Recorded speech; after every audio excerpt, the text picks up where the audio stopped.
श्रीगुरवे नमः। ॐ शान्ति शान्ति शान्तिः।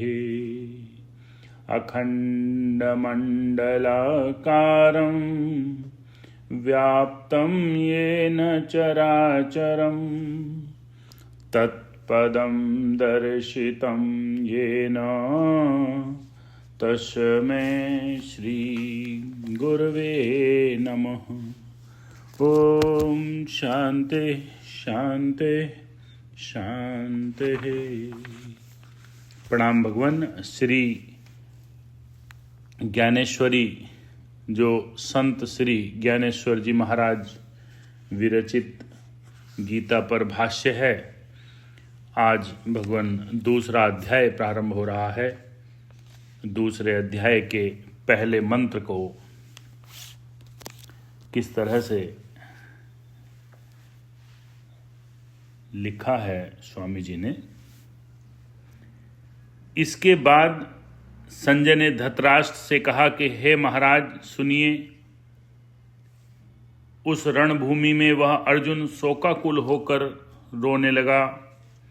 अपने वंशजों को युद्ध भूमि में देखकर अर्जुन के अंतःकरण में करुणा का भाव किस प्रकार आया।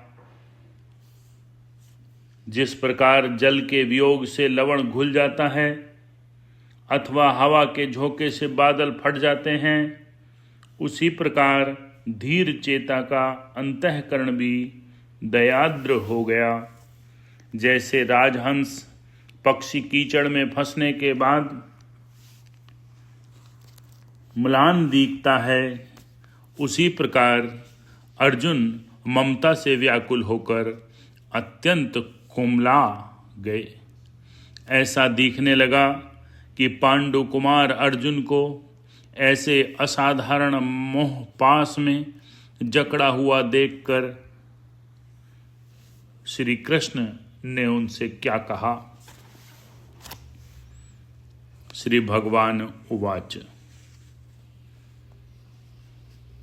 हे अर्जुन, तुम सबसे पहले यह सोचो कि क्या इस रणभूमि में तुम्हारा इस तरह का व्यवहार करना ठीक है। जरा इस बात पर भी विचार करो कि तुम कौन हो और क्या कर रहे हो। कहो, तुम्हें यह क्या हो गया है? आज तुम्हें किस बात की कमी पड़ गई है? अथवा आज तुम्हारा कौन सा कार्य करना शेष रहा है? तुम्हारे शोक का क्या कारण है? यह खेद किस लिए कर रहे हो? तुम तो ऐसी छोटी मोटी बातों की कभी परवाह नहीं करते। तुम तो कभी धीरज को खोने वाले नहीं हो। तुम्हारा तो नाम सुनते ही अपयश देशांतर में निकल जाता है। तुम शौर्य वृत्ति के एकमात्र आश्रय हो, क्षत्रिय शिरोमणि हो। तुम्हारा शौर्य तीनों लोकों में व्याप्त है। तुमने युद्ध में भगवान शिव को पराजित किया है और निवात कवचों का तो अस्तित्व ही मिट्टी में मिला दिया है। यहाँ तक कि तुमने गंधर्वों को भी अपनी कीर्ति का गान करने में लगा दिया है, अर्थात गंधर्वों को पराजित किया। तुम्हारे उत्कृष्ट कार्यों के विस्तार की भावना से यह त्रिभुवन भी अत्यंत तुच्छ जान पड़ता है। हे अर्जुन, तुम्हारा शौर्य ऐसा विशुद्ध, ऐसा निष्कलंक है, पर तुम वही परम सूरवीर पुरुषार्थी हो जो कि आज युद्ध भूमि में वीर वृत्ति को त्याग कर, सिर झुकाकर इस प्रकार बच्चों की भांति रुदन कर रहे हो। पर हे अर्जुन, अब तुम ही अपने मन में सोचो कि क्या तुम्हें ऐसी करुणा से दीन हो जाना चाहिए क्या कभी अंधकार ने सूर्य को ग्रसा है, अथवा वायु ने कभी मेघों से भय खाया है?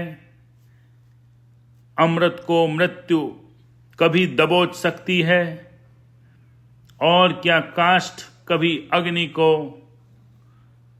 निगल सकता है, अथवा लवण कभी जल को गला सकता है, या कालकूट नामक विष किसी अन्य विष के स्पर्श से मर सकता है? किसी मेंढक ने कभी किसी महासर्प को निगला है? क्या कभी ऐसी असाधारण बात कभी हुई है कि सिंह के साथ सियार लड़ सकता है क्या भला? इस तरह अघटित होने वाली बात कहीं घटित होते हुए दिखी है क्या? परंतु आज तुमने वही बात यहां कर दिखलाई है।